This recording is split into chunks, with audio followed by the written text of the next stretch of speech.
All right, last week we were covering Daniel chapter 7. Um, let's read from verse 7 again. After this I saw in the night vision, and behold, a fourth beast, terrifying and dreadful and exceedingly strong. It had great iron teeth. It devoured and broke in pieces and stamped on what was left with its feet. It was different from all the beasts that were before it, and it had 10 horns. I considered a horn, and behold, there came up among them another horn, a little one, before which 3 of the first horn were plucked up by the roots. And behold, in this horn were eyes like the eyes of the man, and in a mouth of speaking great things.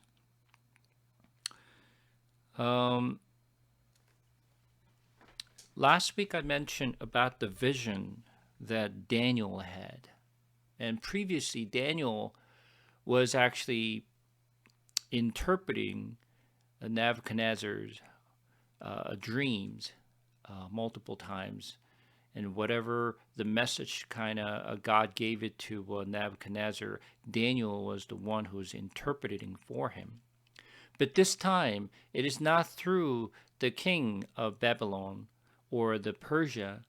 This time, he himself gets the vision. And God is revealing what must happen in the future, which in this case, he has seen the visions that he doesn't even understand what he sees. He was able to really just to see and be, kind of like very scary, the beast that he saw, but he could not really tell what it is because not all things something that he experienced. Many things are unexperienced. So we talked about the first beast that he saw. The very first beast that he saw was it's a lion that has like 2 wings, like wings of eagle. And the second, the beast that he saw was the bear, right? And it was just he was a little bit unbalanced. And the third beast that he saw was the leopard, which was running very fast. But the fourth beast was a little bit different than any other beast that he has seen. This beast is something that he could not really describe because it's not something that he has ever seen before. This is a completely different kind of beast that he never seen before. So the way he describes here is, it's a fourth beast is terrifying and dreadful and exceedingly strong. So it's nothing like any other beast that he has seen. It's just a way, way different kind of a beast that he's seen. So the first beast that I mentioned was referencing the Babylon, which was the lion. And second beast that he's seen, which is the bear, is referencing Persian. So the Persian Empire was the reference as a bear, which he experienced the kingdom of Babylon, which was a lion. Now he actually has a scene after Babylonians and the Persians took down the Babylonians, and he has a scene what it's like for the Persian. But the third beast, which referencing the Greek, which he never seen before. Well, he heard of the probably the country of a Greek, but he doesn't know that is this particular beast is reference. Excuse me. And the fourth beast that he's seen is, it is something very strong and very dreadful and terrifying. And it has like kind of different. And then it basically literally destroys everything. And when you look at here is,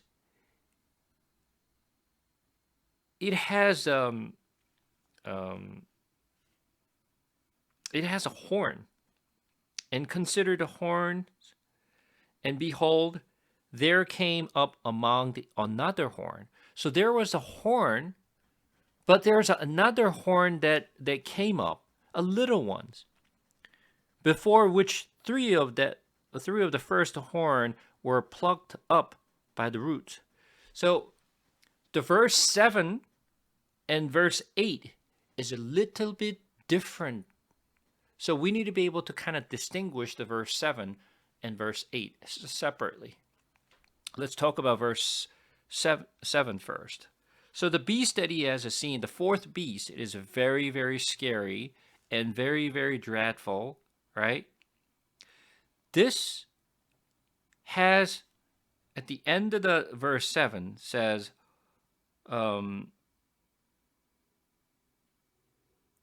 it has a great iron teeth, and devoured the broke in pieces, and stamped what was left with its feet. It was different from all the beasts that were before it, and it had 10 horns.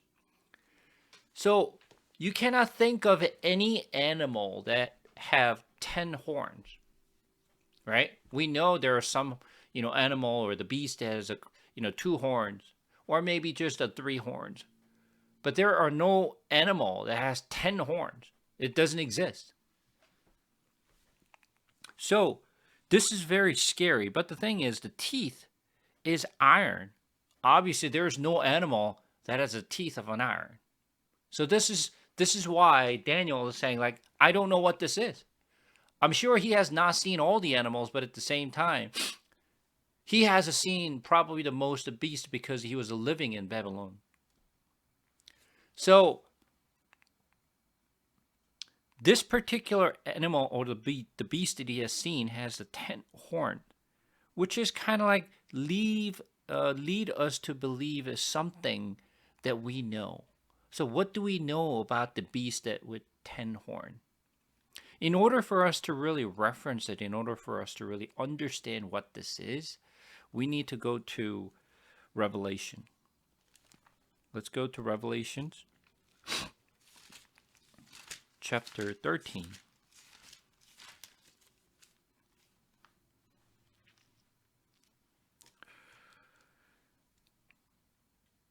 I'm going to read from verse 1. And I saw a beast rising out of the sea, with 10 horns and 7 heads, with the 10 diadems on its horn, and blasphemous name on its head.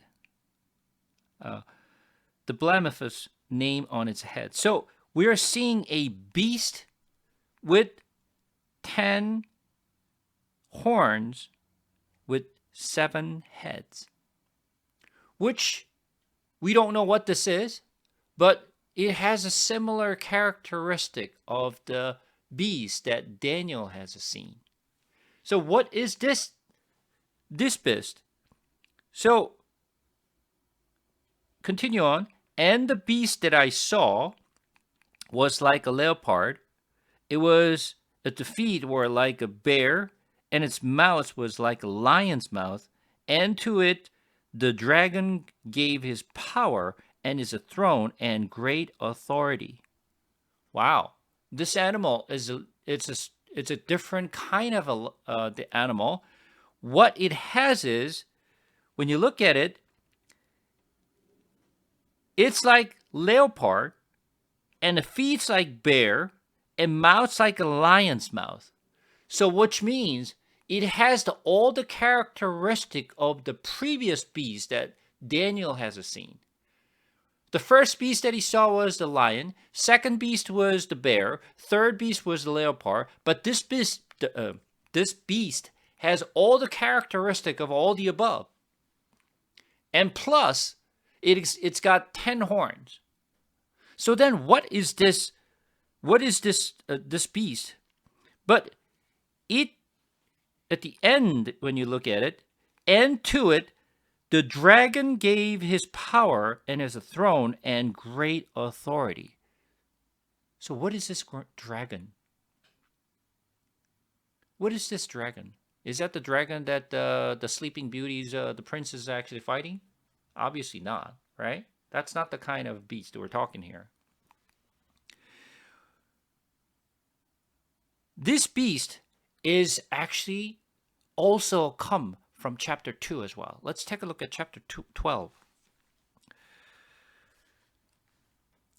And a great sign appeared in heaven, a one woman clothed with the sun, with the moon under her feet, on her head a crown of 12 stars.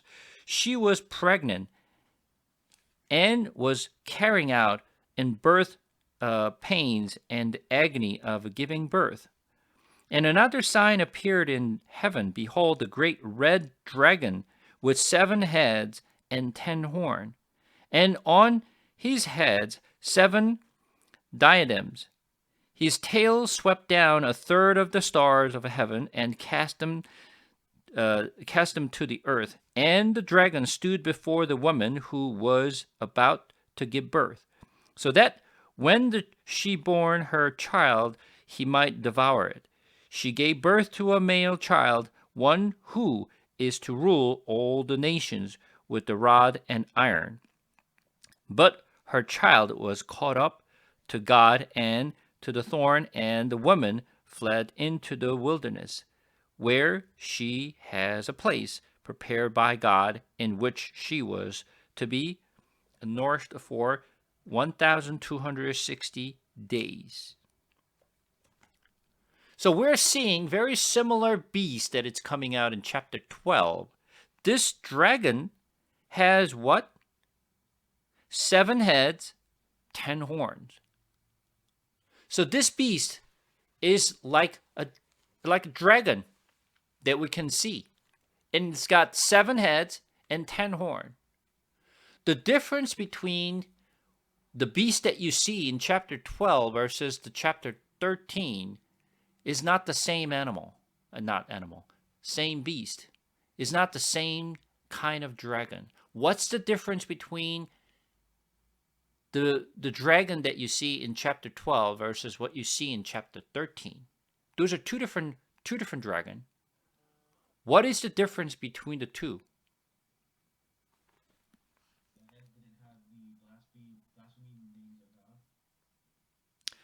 So, when you look at it very carefully, in chapter 12, verse 3, we're going to read one more time. And another sign appeared in heaven. Behold, a great red dragon with 7 heads and 10 horns, and on his head 7 diadems. Chapter 13, verse 1. And I saw a beast arising out of the sea with 10 horns and 7 heads, with 10 diadems on its horn, and blasphemous name on its head. The difference here is the beast that it's shown in chapter 12. It's got 7 head, 10 crowns, but 7 diadems. Whereas the other one you see in chapter 13's got 7 heads, 7 horns, and 10 diadems. So there's a difference between the two. So something is different.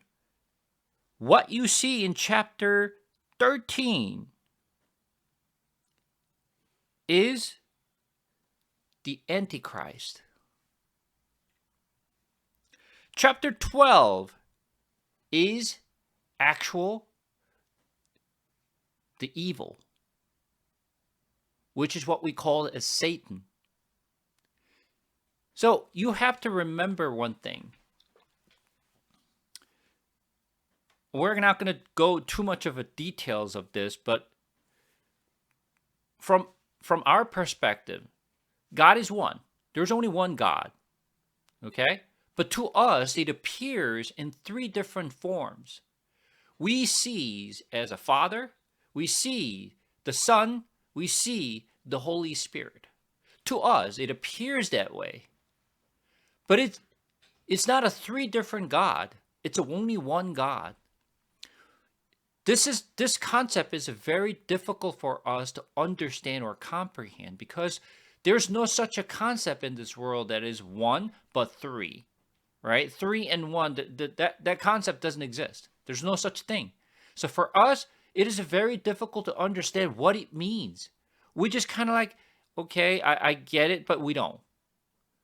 This is why we're having such a difficult time understand Trinity. Because the Trinity, the concept of Trinity is like weird concept and it makes no sense for us. What does that mean as one but three and one? But that makes no sense. But that's how it is. Because remember, I kept mentioning this to many of you is, for us, in order for us to understand, we need to have a logic. We need to have a something that we have to experience. Right? If we never experience, we don't know what it's like. As I mentioned, we're living in a third dimensional world. So what we have seen, what we have learned, what we know, we can understand. But anything go beyond the third dimensional world, we don't know what it's like. What if it goes to the fifth dimensional world? What it's like? We have no idea. Because we never seen it, we never experienced it, we don't even know what it's like. Right? It's very difficult for us to really understand the different dimensional world. But as I mentioned before, what dimensional world our God lives? He's above all. He's out of the dimensional world. He's the one who created the dimensional world. We're living in one of the dimensional world that he created. So anything beyond, we don't know what it's like. We don't know how to really understand those concepts. Since he's above all, he's out of the dimensional world. For us, God is one, but he's appeared to us a three different form. It's just a very difficult thing. Satan works the very similar way. He's literally copying what God is doing. So there is the Satan, there's Antichrist, and there is another beast underneath. So it's got three forms as well. The Satan is only one, but it like appears in three different forms, just like how God has appeared to us. So remember, we have a Father and a Christ and the Holy Spirit. Satan, Antichrist, and the beast. They work a very similar way because he's copying from what God is. So, what you see in chapter 12 from Revelation is representing the Satan himself, but he bore like a child, like an Antichrist. But this Antichrist it's a dragon, but it's got the characteristic of the leopard, but it has feet like a bear and mouth like a lion. But it's not that. It's got the horn as well. He said it's a dragon, but it's got lion, leopard, and bears all together. Like, what is this? I cannot even imagine what it's like. Right? But this is a very similar characteristic of this Antichrist is actually shown back in Daniel. That's what Daniel saw. Come back to chapter 7 of Daniel. So it's very scary, dreadful, right? So we can see that beast that came out of the water.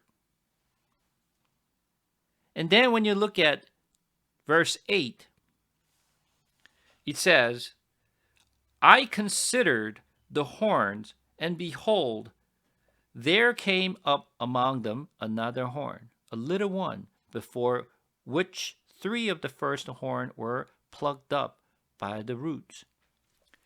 So, in the scripture, horn represent the power and the authority. If you study the tabernacle, when you enter into the tabernacle, the first thing that you see is the burning altar. It's a 5 cubit, 5 cubit, 5 cubit, 5 cubit. It's a square. This is the place where people bring their animal and burn their sacrifice animals there, right? And at each corner of those, each corners of that altar, it's got the horn. It's got horn at each corner, represent the power and the authority. So the horn represent the power and authority in the scripture. But what this animal has is 10 horn, which means trying to just to show off how powerful, how much authority this beast has, because he's got 10 horn.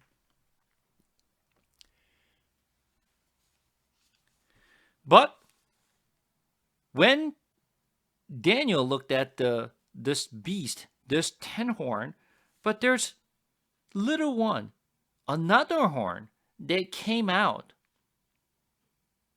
It's different horn than the rest of the horn.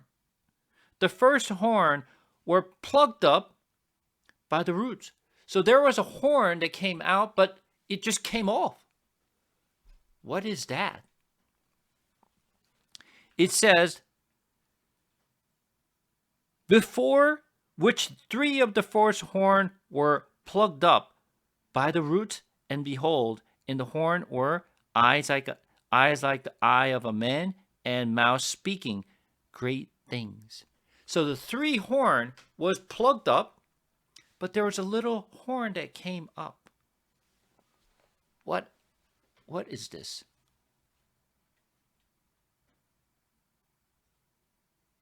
In order for us to understand, we have to go back to Revelation. Same chapter, 13.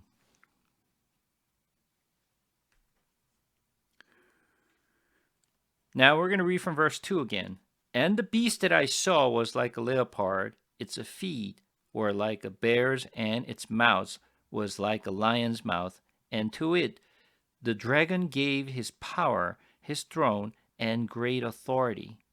One of its heads seemed to have a mortal wound, but its mortal wound was healed, and the whole earth marveled as they followed the beast. And they worshipped the dragon, for he had given his authority the beast, and they worshipped the beast, saying, who is like the beast, who can fight against it? So what is it like? This beast, when you look at verse 3, one of its head seemed to have a mortal wound. How many heads it has? It's got 7 heads. You know the 7 represent. What does a 7 represent?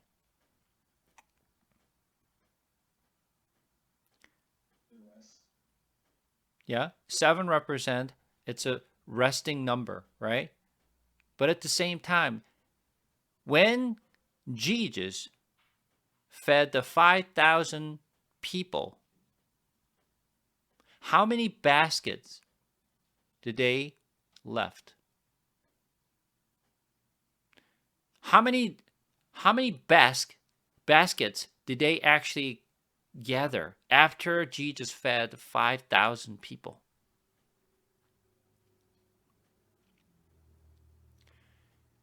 There were 12 baskets left after he fed 5,000 people. And there was a similar incident. He also fed 4,000 people. How many baskets they gather after he fed 4,000? 7 baskets. You may think, oh, who cares about how many baskets they have left? But you have to pay attention why he fed the 5,000 and left a 12 basketful of bread. And after they fed the 4,000, they collected another 7 basketful bread. You may think, oh, Jesus might have actually miscalculated. He left about 7 more or 12 more. No, it's not like that. There's a reason why he left a 12 basketful and 7 basketful. 7 represent certain significance in the Bible. 7 represent not only the rest, number of the rest, but when you look at the Revelation, when you go to the beginning of the Revelation, come to chapter 1. Revelations chapter 1. We're going to read from verse 9. I, John, your brother, and partner in the tribulations and the kingdom and the patient endurance that are in Jesus, was on the island called Patmos on account of the word of God and the testimony of Jesus. I was in the Spirit on the Lord's day, and I heard behind me a loud voice like a trumpet saying, write what you see in a book and send it to the 7 churches, to Euphrates and to Smyrna and Pergamon and Thyatira and to Sardis and Philadelphia and Laodicea. Then I turned to see the voice that was speaking to me, and on turning I saw 7 golden lampstands, and in the midst of the lampstands one like a son of man, clothed with a long robe and a golden sash around his chest, and the hairs of his head were white, like white wool, like snow.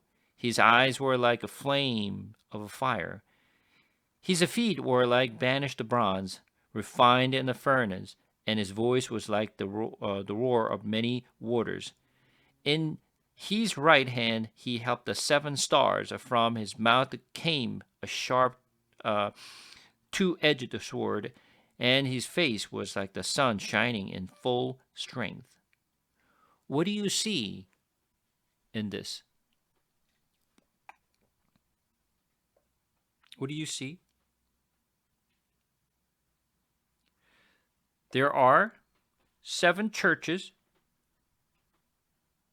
right? 7 stars, right? There's a 7 candles. What number do you see constantly? 7. When you look at Revelations carefully, there are 2 numbers are keep repeating. Those 2 numbers are 7 and 12. At the beginning, you will see a lot of 7s. Towards the end, all you see is 12. Now, let's go to this time.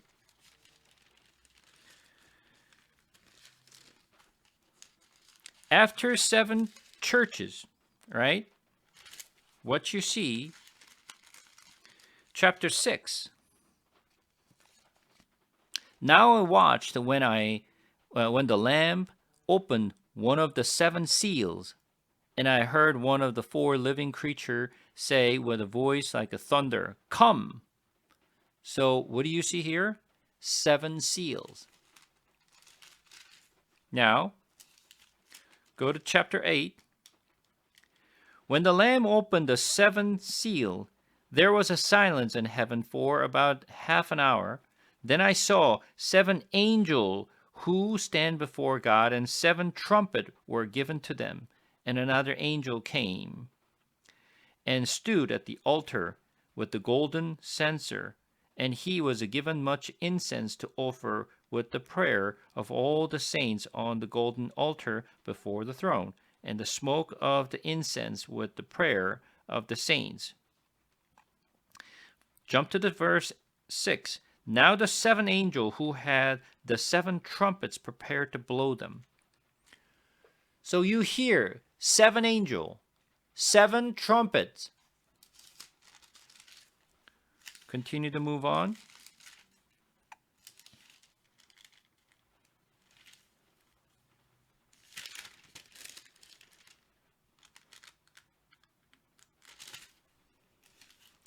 Chapter 16. Then I heard a loud voice from the trumpet telling the 7 angels, go and pour out on the earth the 7 bowls of the wrath of God. So 7 bowls, the wrath of God. So what you hear, 7, 7, 7, 7, 7, all you see is a 7. Right? Now, after all is done, we're going to jump to this time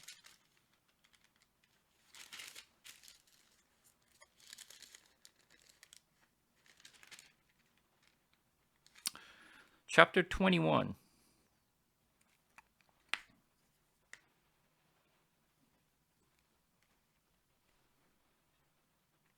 We're going to read from verse 9. Then came one of the 7 angels who had the 7 bowls full of the 7 last plague, and spoke to me, saying, come, I will show you the bride, wife of the Lamb. And he carried me away in the spirit to great high mountain, and showed me the holy city Jerusalem coming down out of heaven from God, having the glory of God, its radiance like a most rare jewels, like a jasper, clear as crystal. It has a great high wall with 12 gates, and the gates 12 angels, and on the gates the name of the 12 tribes of the sons of Israel were inscribed.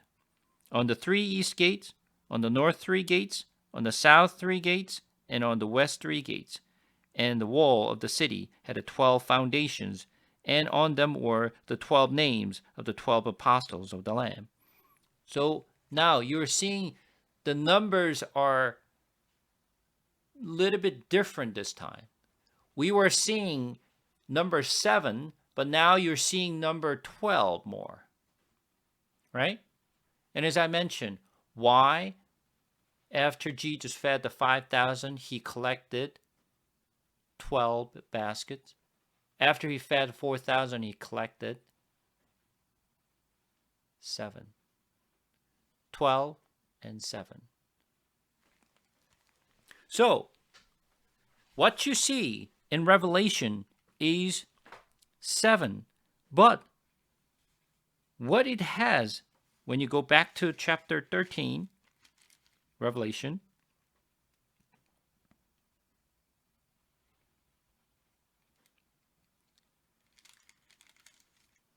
verse 3 says, one of its heads seems to have a mortal wound, but its mortal wound was healed, and the whole earth was marveled as they followed the beast. What it means is, remember, this is the Antichrist I mentioned. This beast is Antichrist, right?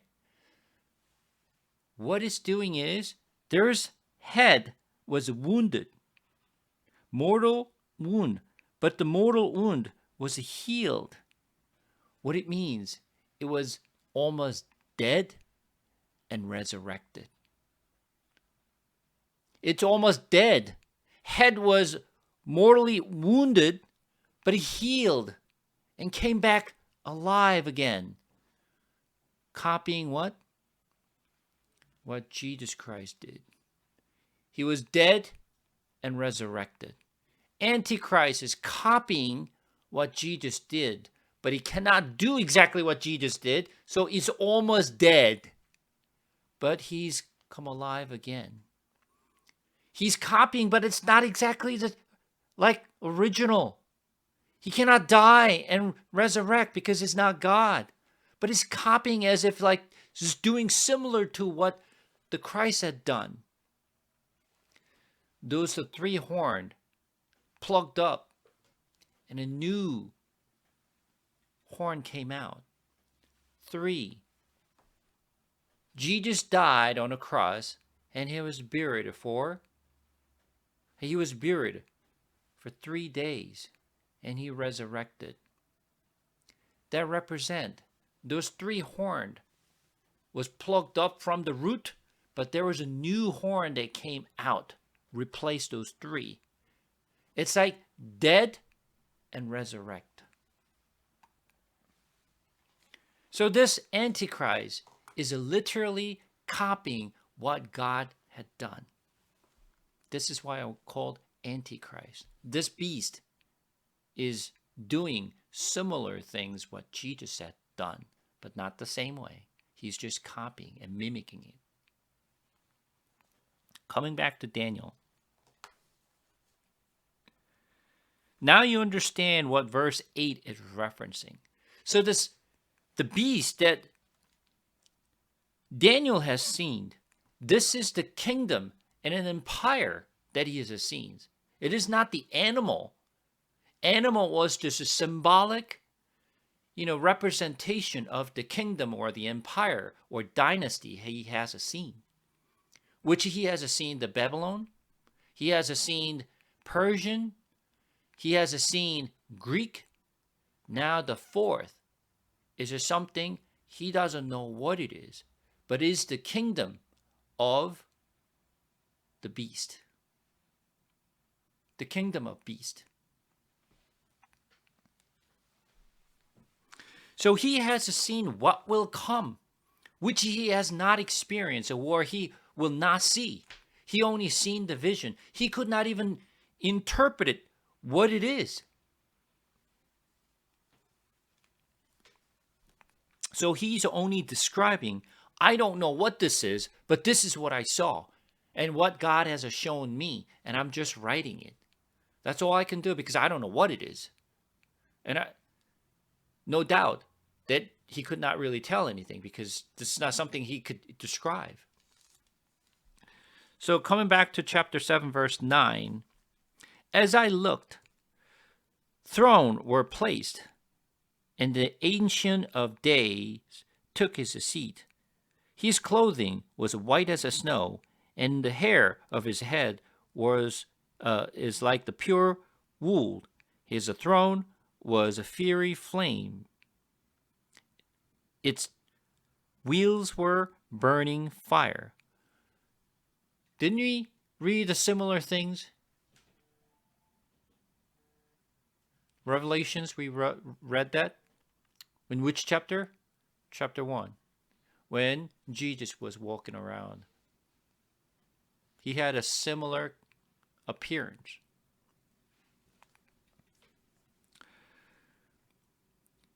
A stream of fire issued and came out from before him. 1,000,000 served him, and 10,000 times 10,000 stood before him. The court sat in judgment, and the books were open. I looked then because of the sound of the great words that the horn was speaking. And I looked, the beast was killed, and its body destroyed and given over to be burned with fire. As for the rest of the beast, their dominions was taken away, but their lives were prolonged for seasons and a time. Now you see what's happening here? Do you understand what Daniel is seeing? What will happen to the things that he has seen? The beast was killed and thrown into the fire. Because who's going to kill? Jesus will destroy them. And then will be thrown into the fire. That's what happened. Let's go back to the Revelation.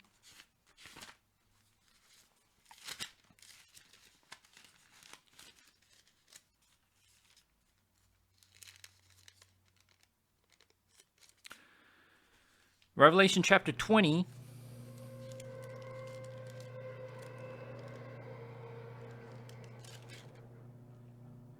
verse 7. And when the 1,000 years are ended, Satan will be released from his prison and will come out of the deceived the nations that are at the fourth corner of the earth, Gog and Magog, and gather them for battle. Their number is like the sand of the sea, and they marched up over the broad plain of the earth, and surrounded the camp of the saints and beloved the city. But fire came down from heaven and consumed them, and the devil who had deceived them from thrown into the lake of fire and sulfur, where the beast and the false prophets were, and they will be tormented day and night forever and ever. You see what the difference is? When you look at this, there is a certainly similarity of the story that we're seeing from Daniel's vision and what is recorded in the Revelation.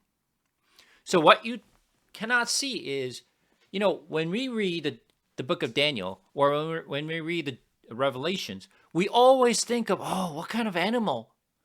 It's not the animal. What is the significance of this animals or the things that they're seeing? And it's kind of like the visions they are seeing. What does that really mean is what we really need to understand. Not the appearance of those beasts. The appearance of the beast is not as important as what is the significance of that, the visions.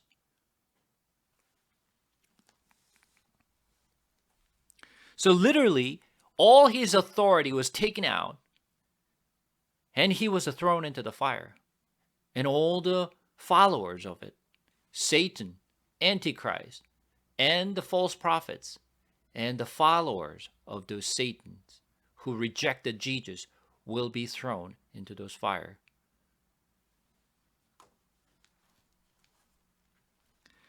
So, verse 13. I saw in the night vision, and behold, with the clouds of heaven, there came one like a son of a man, and he came to the Ancient of Days and was presented before him. And to him was given dominion and glory and a kingdom, that all peoples, nations, and languages should serve him. His dominion is an everlasting dominion which shall not pass away, and his kingdom one that shall not be destroyed. Now you understand what this is? This is exactly same visions that God has given it to Nebuchadnezzar through that big statue that God has shown to him. That statue of a gold, silvers, and bronze, and the irons, and iron with the clays. It stood up, but there's one big stone came. That stone came and hit the feet of that statue, and the whole statue was crumbled down, became dust. Right? Became a mountain. You know what that mountain means? That mountain is not a mountain. It became a great rock. It became great rock. That's what it is. So the kingdom, the human kingdom we thought we were the one who actually has the authority and the power, that we controls everything, and it's great. But at the end, all these kingdoms and dynasties will be destroyed. There's only one kingdom. The kingdom of Jesus Christ. The kingdom of God will only remain. Everything else, gone.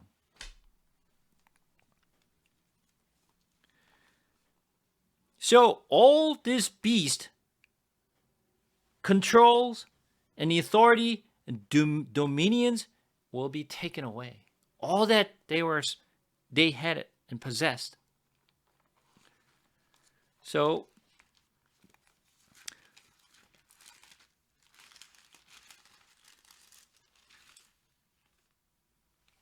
let's go to Matthew chapter 24. Matthew chapter 24 is the chapter that Jesus spoke to his disciples. What will happen?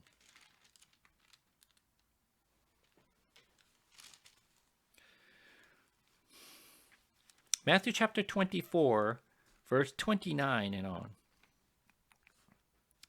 Immediately after the tribulation of those days, the sun will be darkened, and the moon will not give its lights, and the stars will fall from heaven, and the powers of the heavens will be shaken.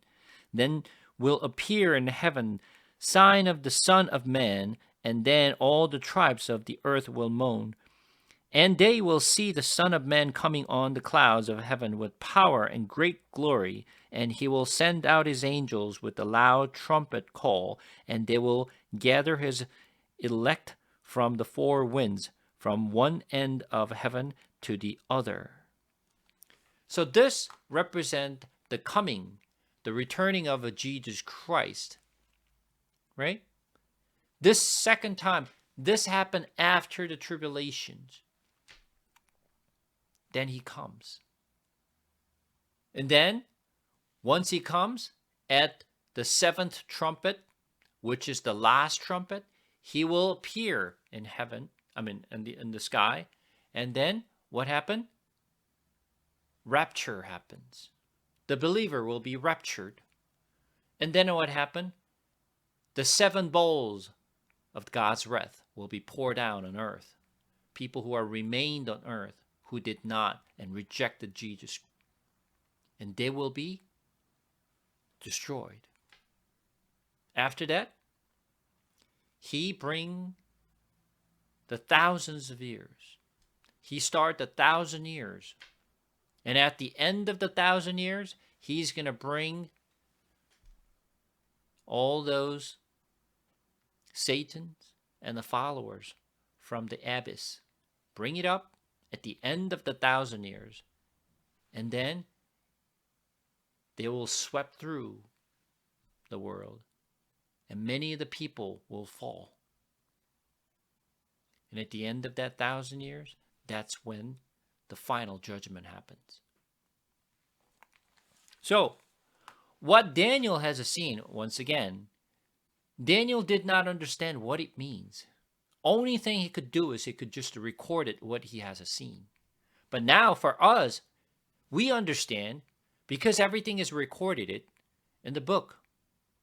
So that we can understand, even though the future has not seen by us, but we know what is coming because it's recorded in the Bible. So that now we can kind of reference it, what Daniel has seen and what we have seen in history and what will come. This is how we can believe what has not come yet. We know this will happen based on what we have seen in our history. So everything what Daniel has seen, some of the things has been fulfilled, some of the things has not been fulfilled yet. We have not even experienced it yet, but we only know this will happen because it's recorded in the book. Now, verse 15. As for me, Daniel, my spirit within me was anxious, and the vision of my head alarmed me. I approached one of those who stood there and asked him the truth concerning all this. So he told me and made known to me the interpretation of the things. These 4 great beasts and 4 kings, whose share arise out of the earth, but the saints of the Most High shall receive the kingdom, and I possess the kingdom forever and ever. Then I desire to know what the truth about the fourth beast, which was different from all the rest, exceedingly terrifying, with its teeth of iron and claws of bronze, and which devoured and broke in pieces, and stamped what was left with its feet, and about the 10 horn that were on its head, and the other horn that came up from before, which 3 of them fell, and horn that had eyes, and a mouth that spoke great things. Remember, when the Antichrist and the Satan and all his followers and the false prophets, they were given the authority to speak up, but they speak so well. They actually speak so well to deceive people. They talk like a lamb, but the wolf is behind them. They talk so well. Many, many people will fall because of their teaching. Unless you have the truth, unless you know the truth, everyone will fall because of their words, because they speak so well. And when they come to us, they will not gonna come like a wolf. They're gonna come like a sheep. They speak like sheep. They are so pure. That's why so many people will fall and deceived by their words, because the truth is not in them. Remember, when people speak soft and sweet things, people fall.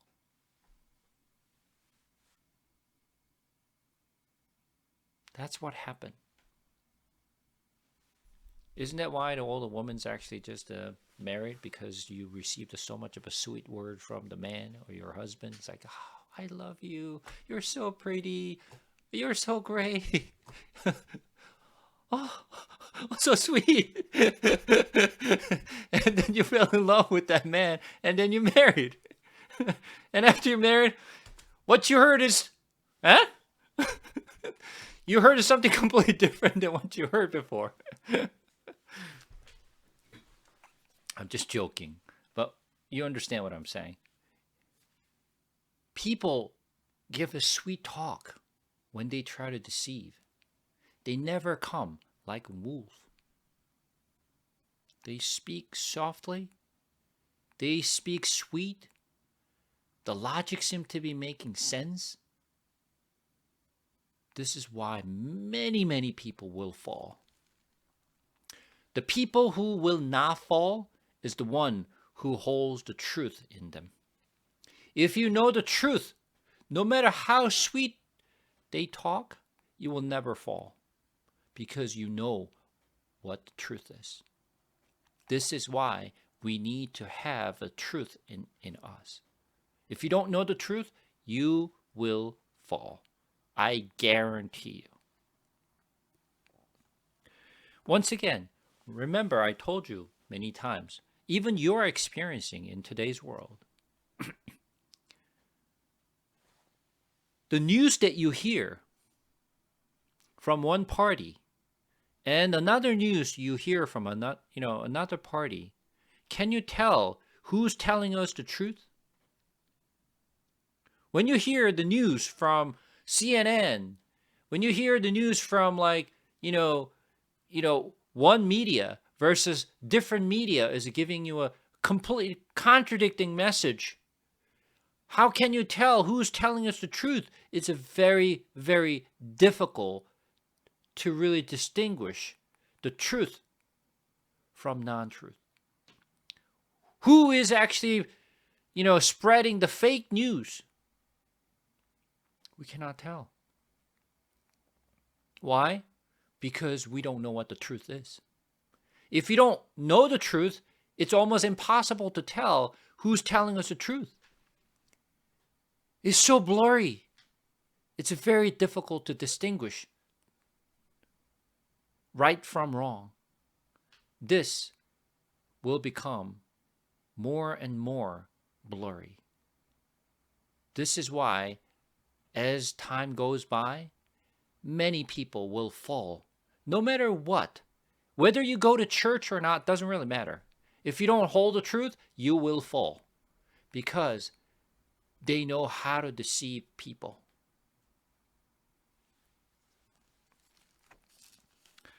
Coming back here again. Verse 20 again. And about 10 horns that were on its heads, and the other horn that came up, and before which 3 of them fell, and a horn that had eyes and mouth that spoke great things, and that seemed greater than its companions. As I looked, this horn made a war with the saints and prevailed over them, until the Ancient of Days came, and judgment was given for the saints of the Most High, and the time came when the saints possessed the kingdom. So, when you look at the verse 21, as I looked, this horn made war with the saints and prevailed over them. So who prevailed? This horn prevailed, right? So who's winning? Satan is winning. What happened?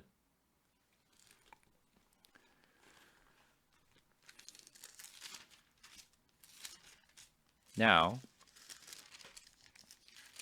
this time,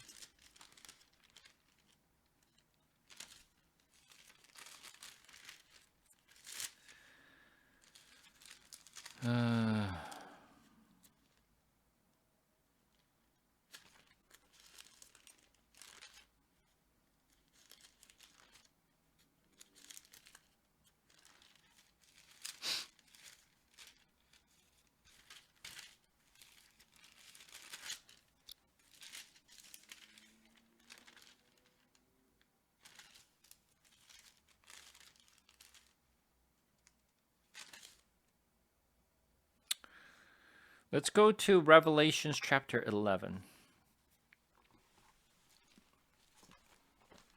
Revelations chapter 11.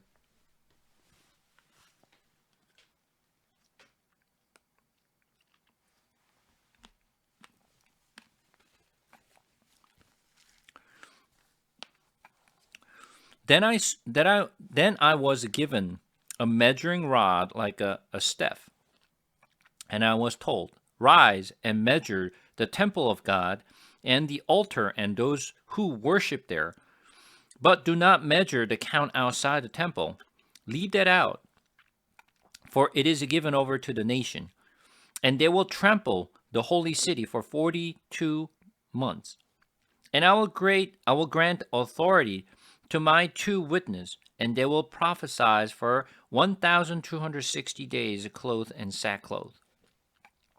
These are the 2 olive trees, and the 2 lampstands, and to stand before the Lord of the earth. And if anyone would harm them, the fire poured out from their mouth and consumed their foes. If anyone would harm them, this is how he is doomed to be killed. They have the power to shut the sky, that no rain may fall during the days of their prophesying, and they have power over the waters to turn them into blood, and to strike the earth with every kind of plague, as often as they desire. And when they have finished their testimony, the beast that rises from the bottom pit will make war on them and conquer them and kill them, and their dead bodies will lie in the street of the great city that symbolically is called Sodom and Egypt, where their Lord was crucified. For 3.5 days, some from the people and tribe and languages and nation will gaze at their dead bodies and refuse to let them be placed in the tomb. And those who dwell on the earth will rejoice over them and make merry, exchange presents, because these 2 prophets had been tormented to those who dwell on the earth. But after the 3.5 days, a breath of life from God entered them, and they stood up on their feet, and great fear fell on those who saw them. Then they heard a loud voice from heaven saying to them, "Come up here." And they went up to heaven in a cloud, and their enemies watched them. And at that hour there was a great earthquake, and a tenth of this city fell, and 7,000 people were killed in the earthquake, and the rest were terrified and gave glory to the God of heaven. The seventh foe has passed. Behold, the third woe is soon to come. What's after? Seventh trumpet will be blown. Now you understand what's coming.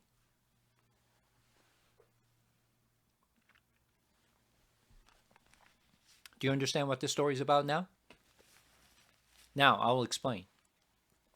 Today, I feel like I'm actually giving, teachings of the Revelation, but unfortunately, as Daniel is tightly linked to Revelation, that's why I have to explain. So there is a temple. When you go back to chapter 11 again, so there's a temple, but when you look at it, I was told, "Rise and measure the temple of God and the altar and those who worship there." So they will measure the temple, the people who are worshiping the Lord, measure them. Why God is telling him to measure? Because anything that is measured will be protected. Continue on. But do not measure the court outside the temple. Leave that out. For it is given over to the nations, and they will trample the holy city for 42 months. He's measuring the temple, but there is an area that he's telling him not to measure it. This area, don't measure it. Leave it out. Why? Because I gave this to the nations for them to persecute. So God is telling him, this area, don't measure it. It's in the temple, but don't measure it, because I gave this area to the nations. This area, the people in this area will be persecuted. For how long? 42 months. 42 months. And that 42 months will be persecuted. This is the tribulations of the church.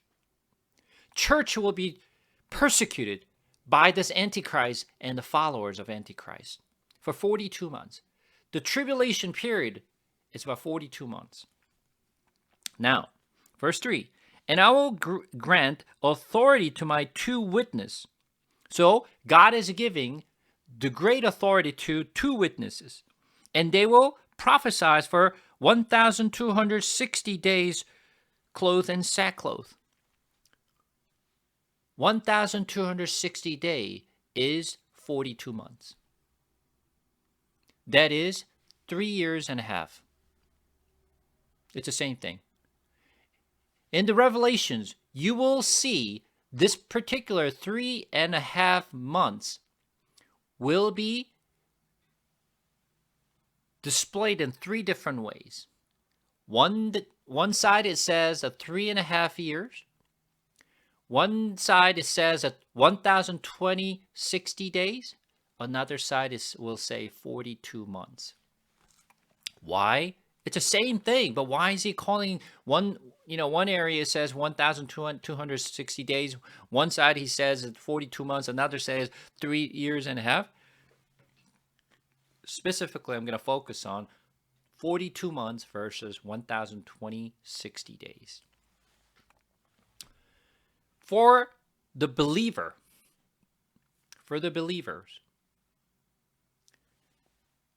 even though it's 3 years and a half,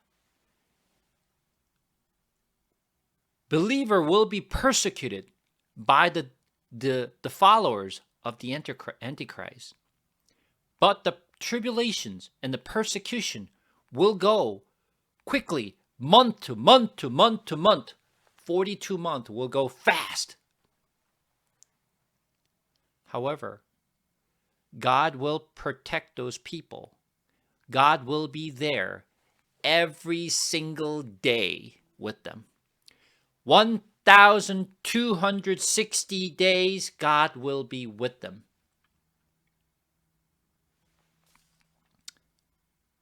Once again, God gave the authority to witnesses, and they will prophesy for 1,260 days clothed in sackcloth. When do they wear sackcloth? When they repent.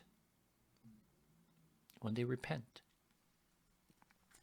Continue on. These are the 2 olive trees and 2 lampstands, and stand before the Lord of the earth. Well, this sounds a little familiar. What is this things that? This is something we're going to go to Zechariah. Zechariah.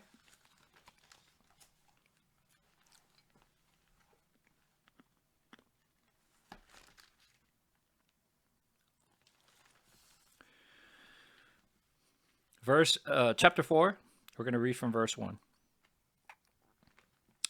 And the angel who talked with me came again and walked me like a man who is wakened out of his sleep, and said to me, What do you see? I said, I see, and behold, a lampstand, all the gold with bowls of the top of it, and 7 lamps on it, and 7 lips on each of the lamps that are on the top of it. And there are 2 olive trees by it, one on the right of the bowls, and the other one others on its left. And I said to the angel who talked with me, What are these, my Lord? Then the angel who talked with me answered and said to me, Do you not know what these are? I said, No, my Lord. Then he said to me, This is the word of the Lord to Zerubbabel, not by might, nor by power, but by my Spirit, says the Lord of hosts. Who are you, O great mountain? Before Zerubbabel you shall become a plain. And he shall bring forward the top stones amid a shut of grace to it. What is this? What Zechariah has seen is 2 olive tree and a golden lampstand. What we saw in Revelation, very similar, right? Revelation chapter 11, verse 4 says, These are the 2 olive tree and 2 lampstands that stand before the Lord of the earth. And if anyone would harm them, the fire poured out from their mouth and consumes their foe. If anyone would harm them, this is how he doomed to be killed. They have the power to shut the sky, that no rain may fall during the days of their prophesying. They have power over the water to turn them into a blood, that strike the earth with every kind of plague as often as they desire. Which is very similar what Moses did and also what Elijah did. So, now, who are these 2 witnesses? Who are these 2 witnesses? Are we going to have a 2 great men who's going to come as a hero of this world and is going to really just to perform all this miraculous miracles? This is why you need to understand what the Revelation is talking about. What does 2 represent? What does 2 represent in the Bible?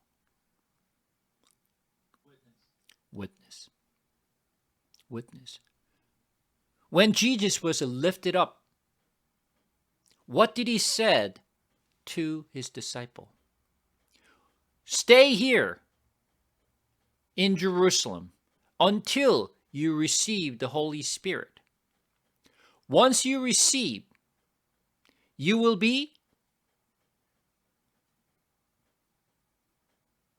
the witness to the Samaria, to Judea, to the ends of the earth.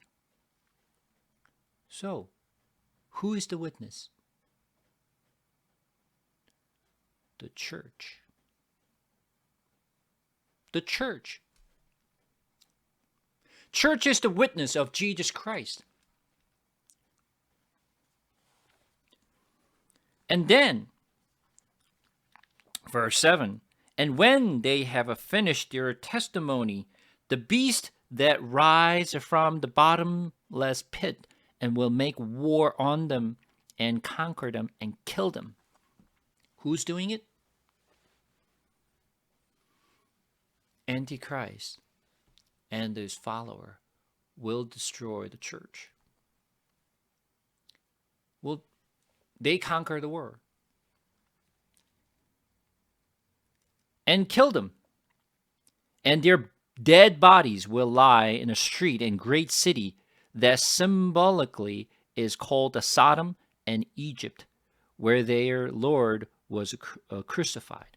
So they will drag those two witnesses dragged out to the city, but this city called the Sodom and Gomorrah in Egypt. For 3.5 days, some from the people and the tribes and the language and nations will gaze at their dead bodies and refuse to let them be placed in a tomb. They do not want to bury these two witnesses in a tomb.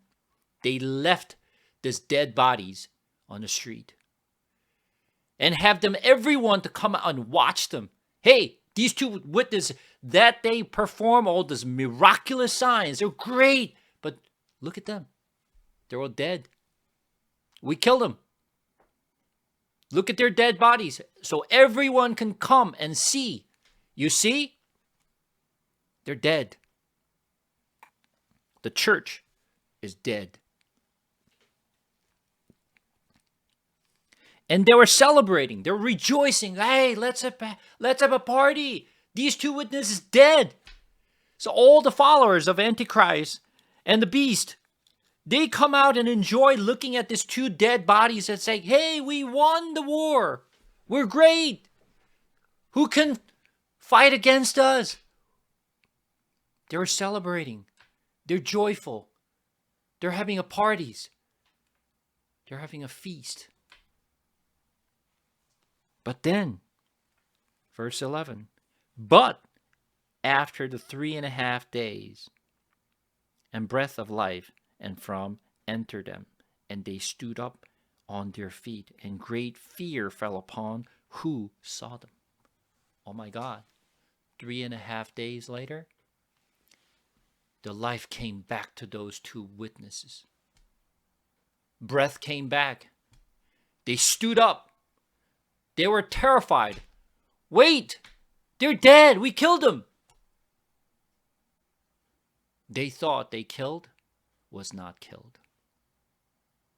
They resurrected. Now, once again, they resurrected, then they lifted up.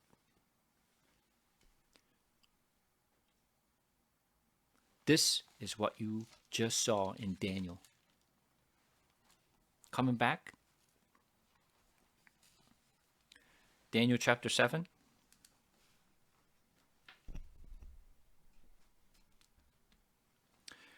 We're going to read 21 again. As I looked, this horn made war with the saints and prevailed over them. They won the war. They killed two witnesses. They laid these two dead bodies on the street so that everyone who follows them could see and praise about, as if we were dead, but we're not dead. And then, until the Ancient of Days came, and judgment was given for the saints of the Most High, and the time came when the saints possessed the kingdom. Now, as I mentioned, after that dead bodies of two witnesses, as I mentioned, those two witnesses are not two people. It is the church is represented. They resurrected and lifted up. Now, seventh trumpet is now blown. Everyone lifted up. What's left? The judgment. The wrath of God will be poured out on earth.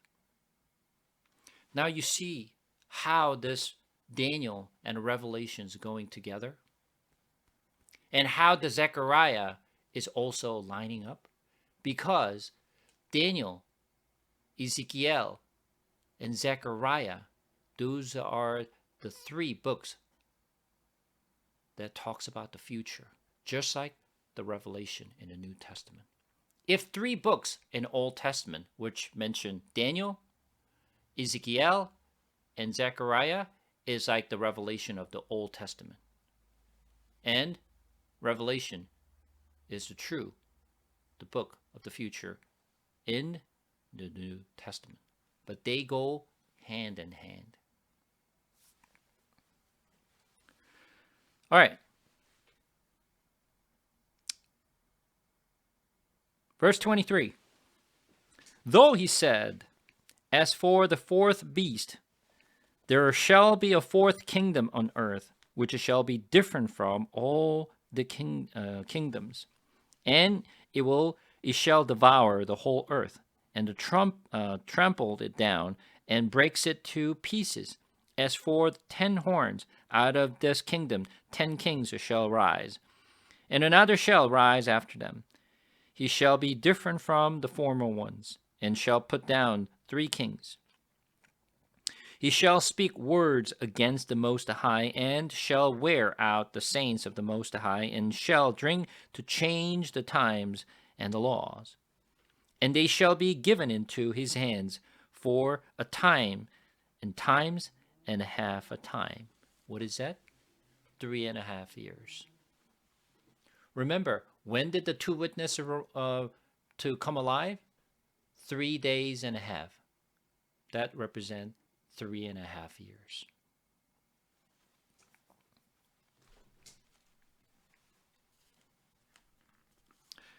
But the court shall be set in judgment, and his dominion shall be taken away, to be consumed and destroyed to the end, and the kingdom and the dominions and the greatness of the kingdom under the whole heaven shall be given to the people of the saints of the Most High. His kingdom shall be an everlasting kingdom, and all dominions shall serve and obey him. Here is the end of the matters. As for me, Daniel, my thoughts greatly alarmed me, and my color changed, but I kept the matter in my heart. Because once again, he hasn't seen the vision. He could not understand what this means. Of course he could not understand what this means, because this is something will happen way, way after his death. We haven't even seen it. This is something will happen in the future. So, now you can see what this message is about. And up until chapter 7, as I mentioned, some of the book of Daniel are written in Aramaic, right? From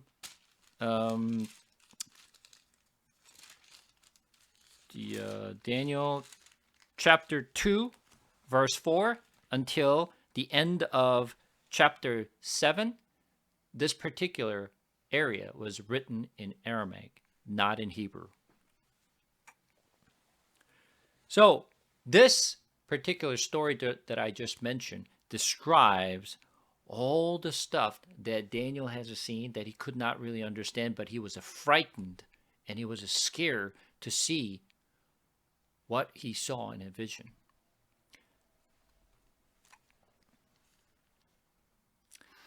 Now, chapter 8. In the 3rd year of the reign of King Belshazzar, a vision appeared to me. Daniel, after this which appeared to me at the first.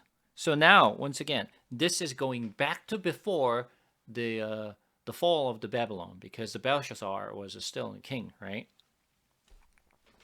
So this is BC 553. The third year the Belshazzar was is reigning. The vision appeared to Daniel again. After that which appeared to me at that first, and I saw in the vision, when I saw, I was in Susa, the citadel, which is in the province of Elam.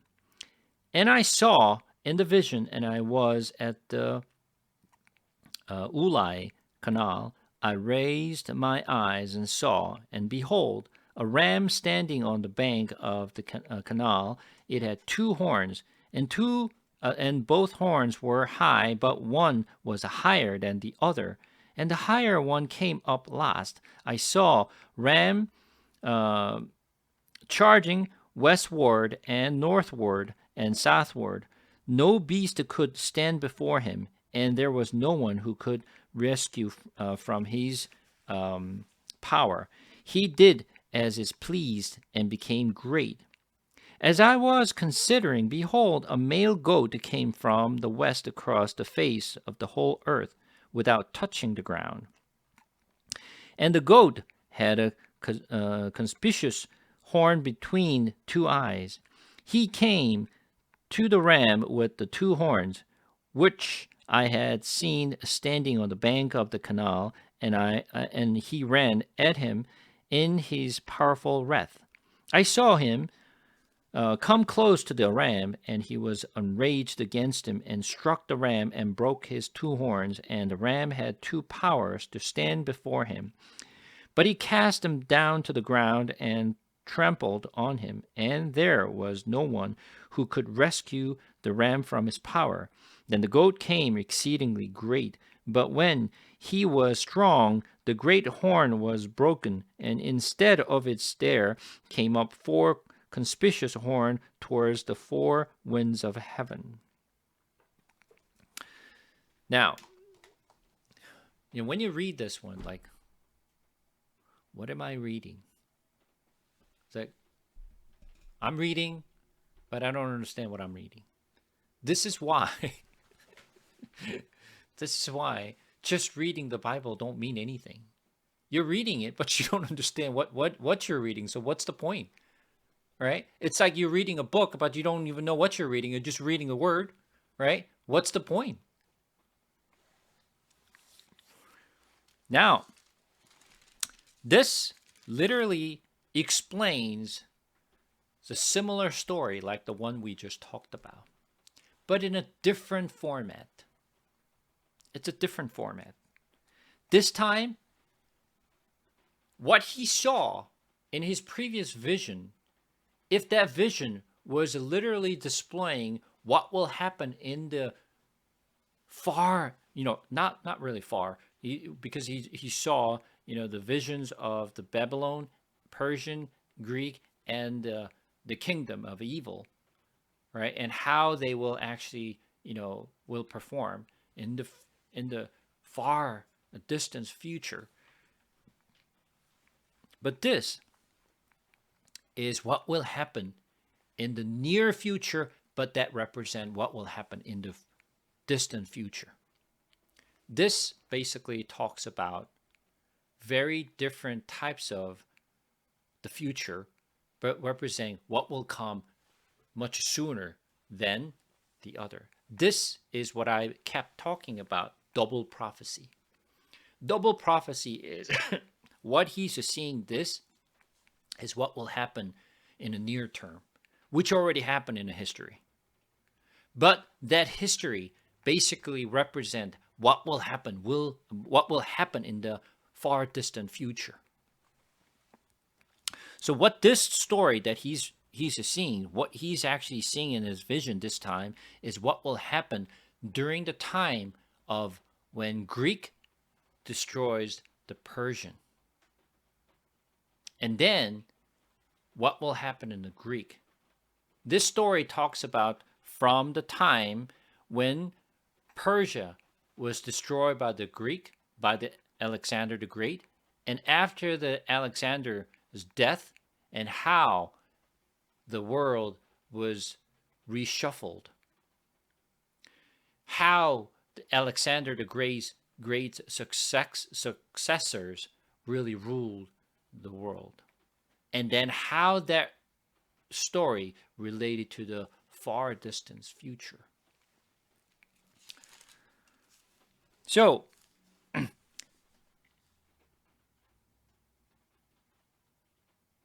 he saw this vision when he was at Susa, the citadel, which is in the province of Elam, which is in Babylon. And I saw in the vision, I was at the Ulai Canal. So he's actually in Susa, but in his vision, he himself was in Ulai Canal. So he kind of like, I'm here, but I see in the vision, I am in somewhere else. Ulai Canal. And when he saw the vision, here's the ram standing on the bank of the canal. It had two horns, and both were high, but one was higher than the other, and the higher one came up last. This is the story that I mentioned about Media and Persia. Remember, Media was much, much bigger, right? He's a grandfather, Astyages. He's the one who's ruling the entire Media and Persia. But later, when the Cyrus revolted and then took down the Media and made the Persia and the Media as one, now Media Persia became one, because the Cyrus the Great really combined those two countries into one. But once again, which one was a bigger? Media was bigger. Persia was one of the subsidiary of the city that was ruled by the Media. So his grandfather had his daughter married to a prince of a small city and small country that the Media is ruling. That Persia became the bigger than Media. So he saw the ram. This ram represent Media and Persia. And he's got the two horns, Media and Persia. Which one is bigger? Media is bigger. Persia is a small. The horn is imbalanced because Media is a much bigger horn and the Persia is a small horn. But what happened? Read again. I raised my eyes and I saw, and behold, a ram standing on the bank of the canal. It had two horns, and both horns were high, but one was higher than the other one. And the higher one became up last. And I saw ram charging westward and northward and southward. Now, this ram is going around everywhere, conquering all the area in this region. He's going north, west, east. He's going everywhere. No beast could stand before him, and there was no one who could rescue him from his power. He did as he pleased and became great, because the Persia, when it was invading all over the countries, no one could dare to fight against them. They were so powerful. The Cyrus the Great was like just literally just wherever he went, he just won the war and just took down everywhere. No one can dare to fight back. So what he saw, this ram, represent what? Persia, the Cyrus. Verse 5. As I was considering, behold, a male goat came from the west across the far face of the whole earth without touching the ground, and the goat had a conspicuous horn between his eyes. right? Now, the ram was all over the place. It was just literally nothing could compete against this like the ram. But Daniel saw another like animals like, wait a second, there's a male goat. This male goat came out of west across the face of the whole earth. It came from west. The Greek came from west. You see? This is the goat. This represents Greek, the Alexander the Great. Without touching the ground, and the goat had a conspicuous horn between his eyes, he came to the ram and with the two horns, which I had seen standing on the bank of the canal, and he ran at him in his powerful wrath. I saw him come close to the ram, and it was enraged against him and struck the ram and broke his two horns, and the ram had no power to stand before him, but to cast him down to the ground and trampled on him, and there was no one who could rescue the ram from his power. Now you understand what happened here? Because the last king of the Persia, which is Darius III, was destroyed by the Alexander the Great. And anyone in the regions ever thought that the country of Greece will come and conquer the Persia? No one ever dreamed of this. But Alexander the Great made it happen. So, as I mentioned, if you don't understand the really historical factor of this story, no matter how many times you read the Bible, you will not understand what this means. You're going to read as a ram versus the goat. So what is this story about? Am I seeing the animal fight between the lamb and a goat? Let's see who wins. That's not the story of this.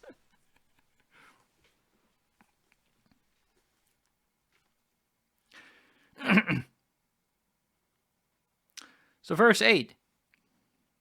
Then the goat became exceedingly great, but when he was strong, the great horn was broken, and instead of it there came up four conspicuous horns towards the four winds of heaven. The horn is broken. Death of Alexander.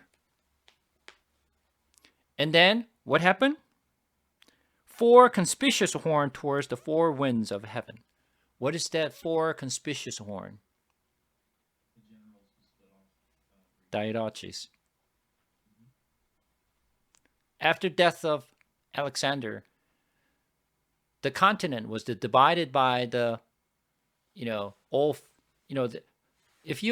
will go over a little more details of this story, not today, but if you read the story of a Diadochi war after death of Alexander, literally after third Diadochus war, literally the land is all split into four areas, and those land was literally divided by the Cassandra and Tigas and Ptolemy and Seleucus. Those are the four generals literally took and broke those big land that Alexander the Great conquered. And now it is divided into four different sections. So this is the horn that we're reading about.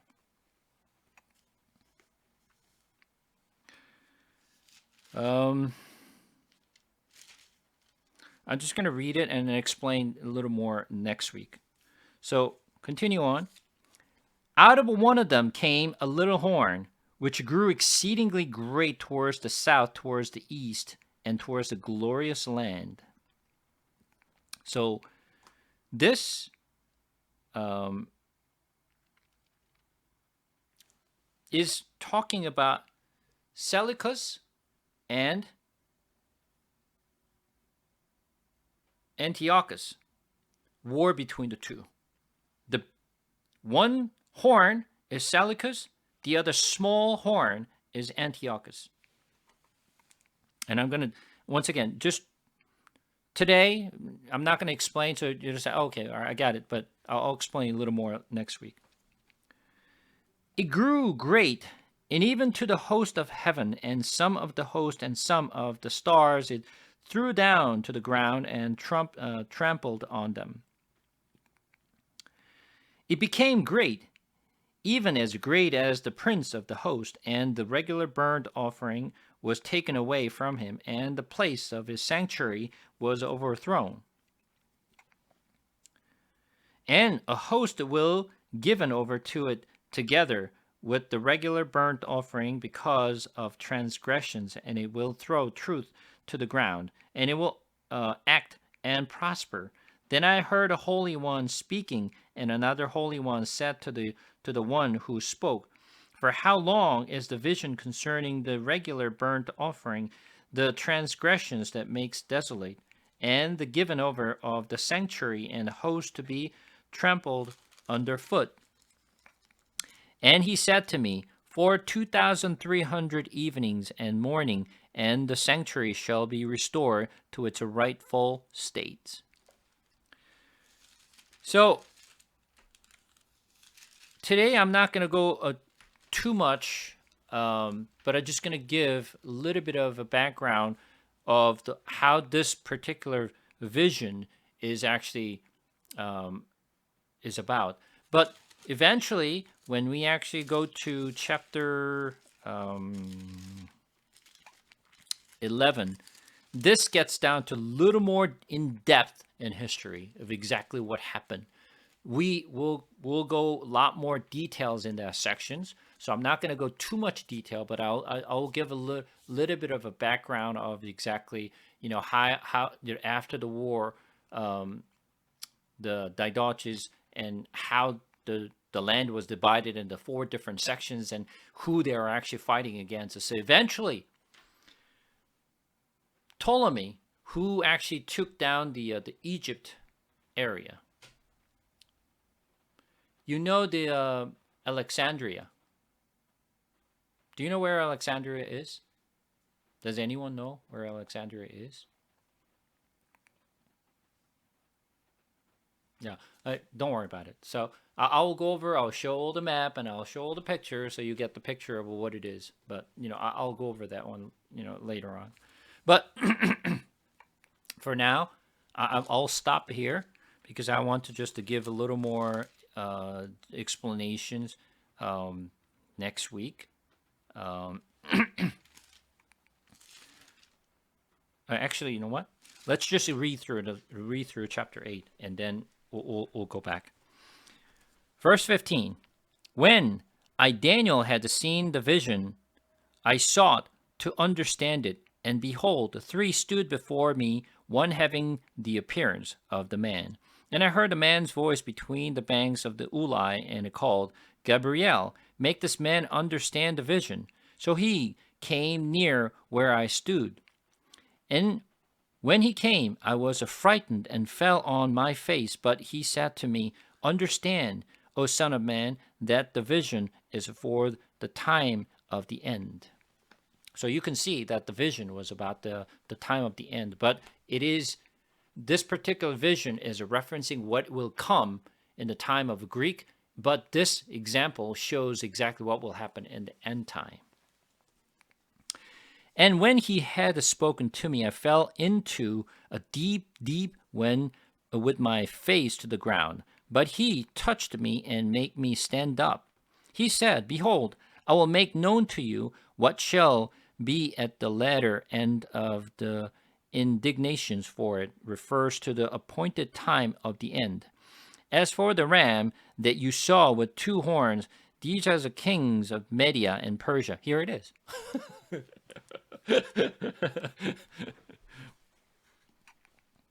"And the goat is the king of Greece, and the great horn between his eyes is the first king," which is Alexander the Great.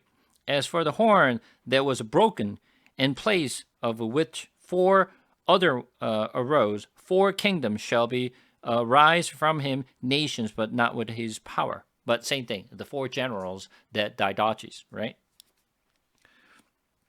And the latter end of their kingdom, when the transgressor have reached their limit, excuse me, limit, a king of bold face, one who understands riddles shall rise. His power shall be great, but not by his own power, but he shall cause fear, destructions, and shall succeed in what he does, and destroy mighty men and the people who are the saints. By his cunning he shall make deceit prosper under his hands, and in his own mind he shall become great. Without warning he shall destroy many, and he shall even rise up against the prince of princes. And he shall be broken, but by no human hand. The vision of the evening and the mornings and has been told is true, but seal up the vision, for it refers to many days from now. And I, Daniel, was overcome and lay sick for some days. Then I rose and went about the king's business, but I was appalled by the vision and did not understand it. So as you can see, even though he has a scene, and even the angel, the Gabriel, is explained to him, he could not understand because he couldn't. This is something that he hasn't seen, right? So even though he was explained, but he could not really comprehend what he's really seeing, because this story is really happening in history, but at the same time, that example was literally, kind of demonstrating it is a mock-up of what will come in the future. All right, so up to this, and I will cover, and we're going to get into a little more details on this one, on onward. So